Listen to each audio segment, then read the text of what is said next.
LiberalViewer present. So, former Vice President Dick Cheney's been on a big media tour lately, which almost seems to me like he's trying to get his message out to potential jurors in case he ends up getting prosecuted. And the ubiquity of the former vice president hasn't gone unnoticed at The Daily Show, which this week ran a segment with the colorful title, "Excuse Me, Your Dick Is Out," that you can see in full at tinyurl.com/dickisout, and which included a clip of Cheney on Face the Nation last weekend, almost admitting he was more involved with authorizing torture than former President George W. Bush was, as you can see here. Did President Bush know everything you knew? I certainly, have every reason to believe he knew a great deal about the program. He basically authorized it. I mean, this was a presidential level decision, and the decision went to the president, and he signed off on it. That was weird. Sure, he knew. I mean, I think he knew. I don't know if he knew. I mean, he signed it.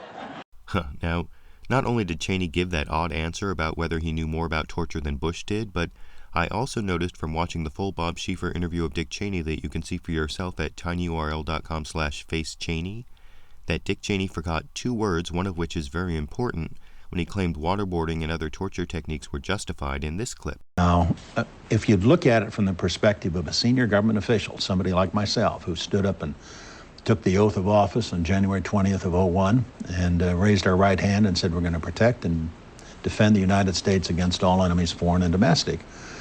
This was exactly what was needed to do it. So did you catch what Dick Cheney left out in that clip?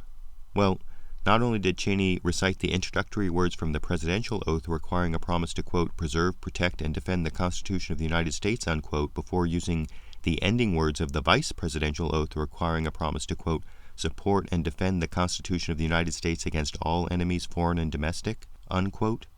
But whichever oath you choose, Cheney seems to have forgotten the Constitution in the jumbled oath he recounted again as protect and defend the United States against all enemies, foreign and domestic. So what do you think? Is it just a coincidence that Dick Cheney forgot the U.S. Constitution when recounting what he swore to protect as vice president? And on the more important bonus double question, did waterboarding and the other torture techniques approved by President Bush and Vice President Cheney really help keep America safe, and does it even matter if they did? YouTube, you decide.